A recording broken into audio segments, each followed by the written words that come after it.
Welcome back to the Gridiron Expert, taking a look at the Citrus Bowl between Auburn and number 14 Northwestern. Two very interesting teams for two very different reasons. And we'll start with Auburn here. An Auburn team that's 6-4 out of the SEC, a 6-4 record on an all-SEC schedule. Not too bad by most standards, but that's very disappointing by Auburn standards. So disappointing, the administration was fed up with Gus Malzahn and they fired him. They fired Gus Malzahn just a few years after he inked a 7-year, $50 million deal to stay on the Plains. Auburn has fired him. Defensive coordinator Kevin Steele will be serving as interim head coach for this game, and after that, the Bryan Harsin era will begin. The Tigers hiring Bryan Harsin away from Boise State. You look at Northwestern. This is a team that went 3-9 last year. But Pat Fitzgerald has engineered one of the best turnarounds in all of college football in 2020. 3-9 to 6-2. The Wildcats are the 14th ranked team in the country. They went to the Big Ten championship game, gave Ohio State all they could handle, only falling to the Buckeyes 22-10, only by 12 points, and are looking to end this crazy year on a high note. And we should have a fun one, guys. And if it's anything like the last time these two teams met, we're going to be in for a treat. Auburn defeated Northwestern in the 2010 Outback Bowl, 38-35 in overtime. And I don't think it's going to be that high scoring, but I do think it could be that close. So let's go ahead and take a look at the numbers here. We're going to break down the offense, the defense, the keys to the game, and who we have winning this Citrus Bowl. And let's start with Auburn on offense. Let's start with them first. Gus Malzahn, that's his bread and butter, guys. Offense is his area of expertise. And over the last few years, we have not seen the electric offense that Auburn expected to see under Gus Malzahn. They're averaging just 25.7 points per game this year. And I would say a good reason for their offensive struggles, at least last year and this year, has been the mediocre quarterback play of Bo Nix. Every now and then he has flashes of brilliance, but all Bo Nix is a mediocre quarterback. He's thrown for over 2,100 yards, 11 touchdowns, 7 interceptions. He has rushed for over 350 yards and 7 touchdowns, but these numbers aren't going to knock you dead. They're not that impressive.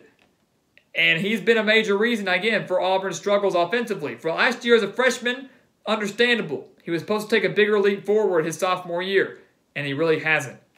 The lone bright spot for the Tigers this year, though, to me, has been the 172.7 rushing yards per game. And the big reason for that is the freshman, Tank Bigsby, who has rushed for over 800 yards this season, 5 touchdowns, is averaging 6 yards per carry. His future is extremely bright down on the Plains.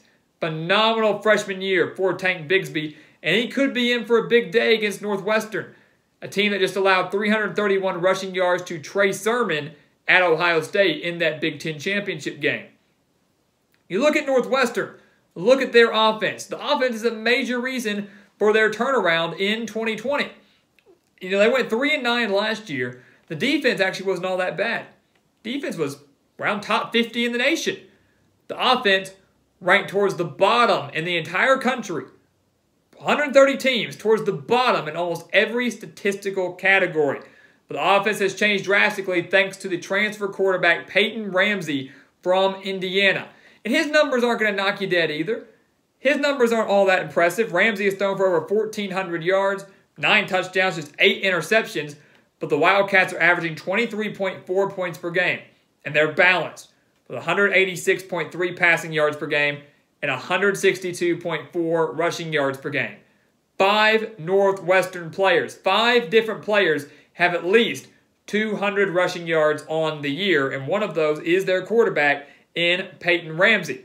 So again, the offense isn't going to knock you dead, but they're efficient, they're methodical, they can move the ball, and they can put some points up on the board. Look, they had 43 points in that season opener against Maryland, so they can do it.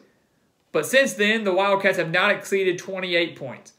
They have not scored more than 28 points since that season opener against Maryland. They have scored 21 points or less in 5 games this season. The crazy thing, though, is that in those 5 games where they've scored 21 or less, Northwestern has won 3 of them.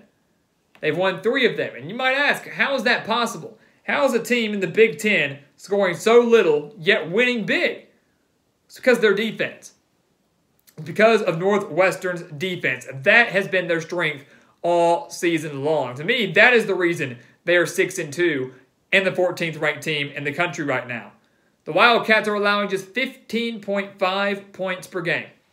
15.5 points per game, guys. The most points they've allowed all year is 29. And let's keep in mind that should probably be 23. That would get him against Michigan State. The Spartans added a late touchdown when the Wildcats tried their, hook and ladder play that ultimately got recovered in the end zone. So 29 in the record books. 23, if you really think about it, the defense has been fantastic. They held Ohio State to 22 points. They held Wisconsin to 7 points. They held Iowa, an offense that's getting better every week, held them to 20 points. They're allowing just 182.3 passing yards per game, 156.5 rushing yards per game. And a major reason for their success, this defense plays as a unit. This Northwestern team as a whole, they play as a family. Pat Fitzgerald, the culture that he has instilled in Evanston has been unbelievable. But this front 7 for Northwestern has been great, led by Patty Fisher and Blake Gallagher, the leaders to me of this defense in the linebacking core, a senior-led defense, especially in that linebacking core. Fisher and Gallagher, both the leading tacklers for Northwestern, each has 74 tackles on the year. And the secondary, don't sleep on the secondary for Northwestern either. You want to talk about the front 7 all day long. Well, that secondary's got 14 interceptions in just 8 games this year. This defense is phenomenal. They play as a unit. You don't see many teams in the country that play as well as one as Northwestern on both sides of the ball.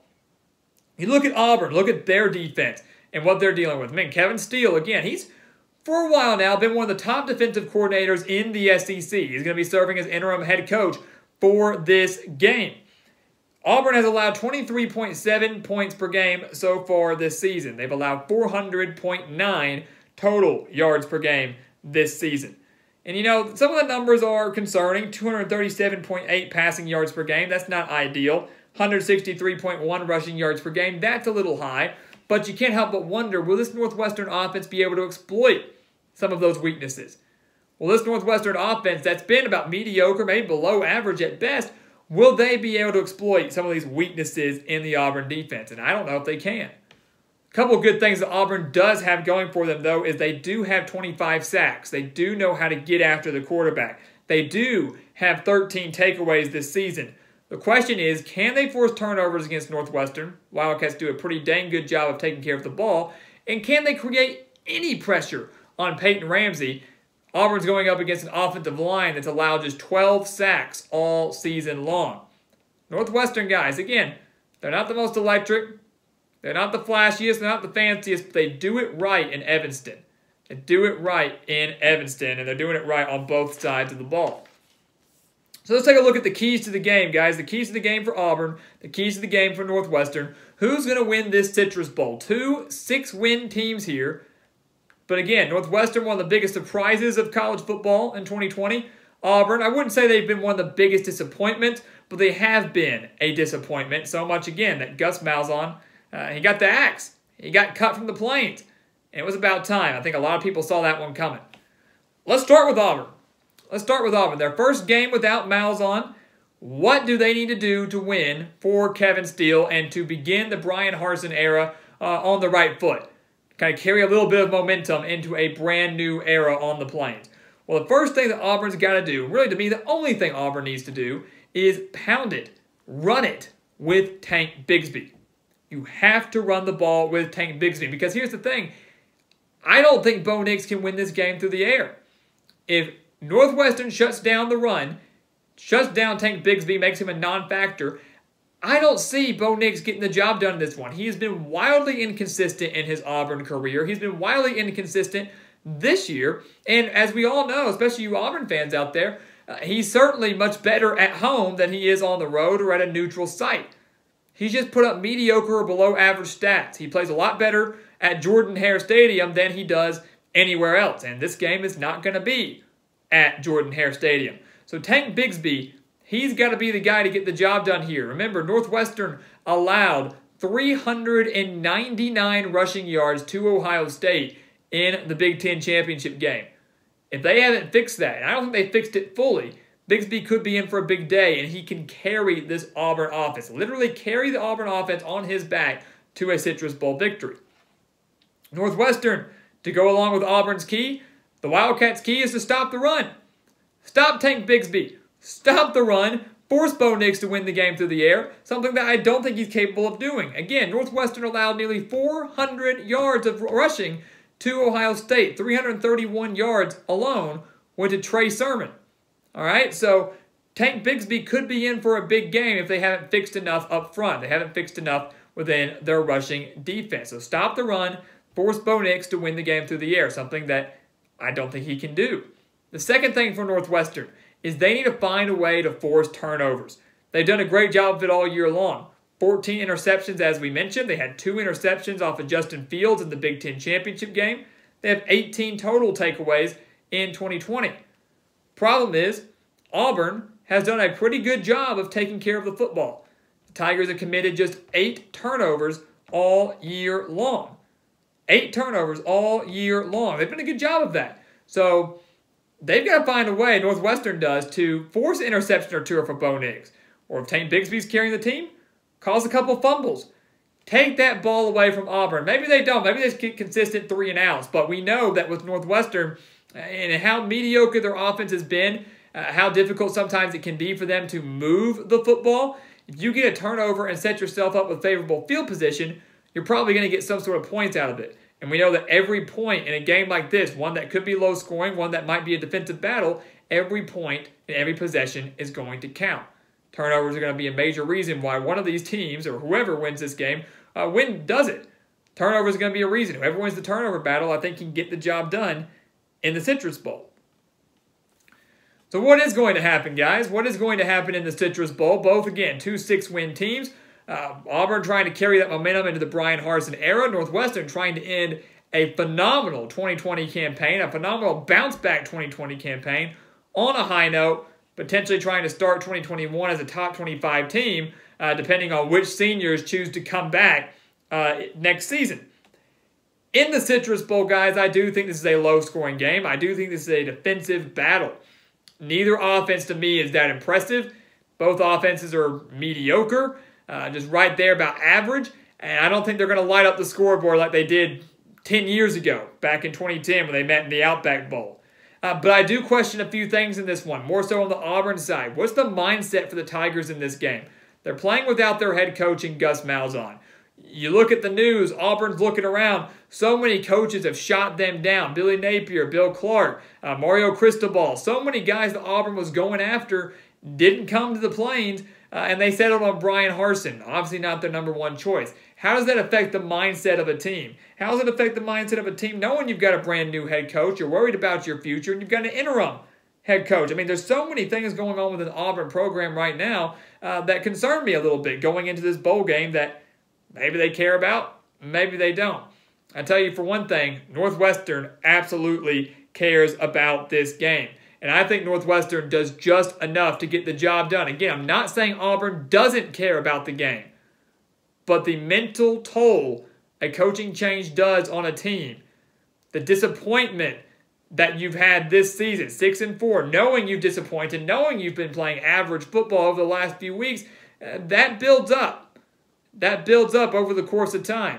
And I think we're going to see that show in this Citrus Bowl. Again, Northwestern will not blow out the Tigers, but they will defeat Auburn in this bowl game. I think Northwestern's offense especially does just enough in this one as long as they don't shoot themselves in the foot.